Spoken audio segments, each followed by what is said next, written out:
باب الحوائج باب الحوائج باب الحوائج باب الحوائج باب الحوائج ہر ایک بلادی کی قسم غازی کا ہے اس عالم یہ سبیلیں امام حسین کے فیض و کرم سے جاری ہیں، اس سقائے سکینہ کی برکتیں ہیں جو ہم پر آج بھی سبیلوں کی شکل میں باقی ہیں۔ علماء نے لکھا ہے کہ حضرت عباس ابھی کمسن تھے کہ خواب دیکھا اور اچانک نیند سے بیدار ہوئے تو تڑپ کے اٹھے۔ کہا جناب ام البنین سلام اللہ علیہ سے کہ اماں میں نے خواب دیکھا ہے۔ جناب ام البنین یہ سمجھی شاید عباس پیاسے ہیں۔ کہا بیٹا پیاس سے اٹھ گئے ہو؟ کہا نہیں اماں میں نے خواب دیکھا ہے۔ کہا میرے لال وہ خواب کیا ہے؟ اماں میں نے دیکھا میں جنت کے باغوں میں سے ایک باغ میں ہوں اور میرے دائیں بازو پر درخت طوبہ ہے اور بائیں بازو پر چشمہ کوثر ہے۔ اماں مجھے اس خواب کی تعبیر بتا دیں۔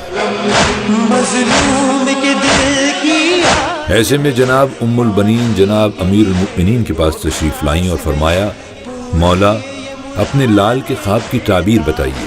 درگاہ سخی عباس ہے یہ۔ جیسے ہی یہ جملہ سنا تو علی نے گریہ کیا اور فرماتے ہیں ام البنین اس خواب کی تعبیر حسین سے پوچھو، یہ حسین کا باب ہے، حسین کا وسیع ہے، حسین کا نفس ہے۔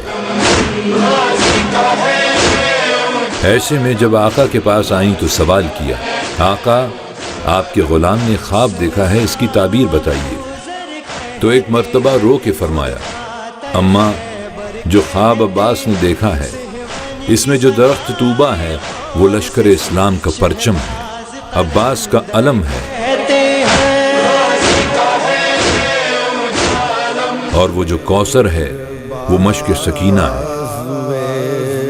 عزاداران امام مظلوم یہ کوثر آج بھی سبیلوں کی شکل میں جاری ہے اور یہ سبیلیں اس سقہ کی حسرت ہے جو سکینہ تک پانی نہ لا سکا، اور یہ کہہ کے سید الشہداء کو منع کر دیا آقا میرا لاشا خیموں میں نہ لے جائیے گا، میں سکینہ سے شرمندہ ہوں کہ میں پانی نہ پہنچا سکا۔ اور وہاں بچی خیموں میں بچوں کو جا کر یہ کہہ رہی تھی بچوں اپنے اپنے کوزے لے کر آؤ، اب گھبرانے کی ضرورت نہیں ہے، میرا چچا پانی لانے والا ہے۔ عزاداران مظلوم ان پیاسوں کی یاد میں زائرین کی خدمت کے لیے ایم اے جناح روڈ پر کیور پاکستان ویلفیئر سبیل قمر بنی ہاشم کا اہتمام کرتے ہیں جس سے زائرین مختلف مشروبات سے مستفید ہوتے ہیں۔ دریا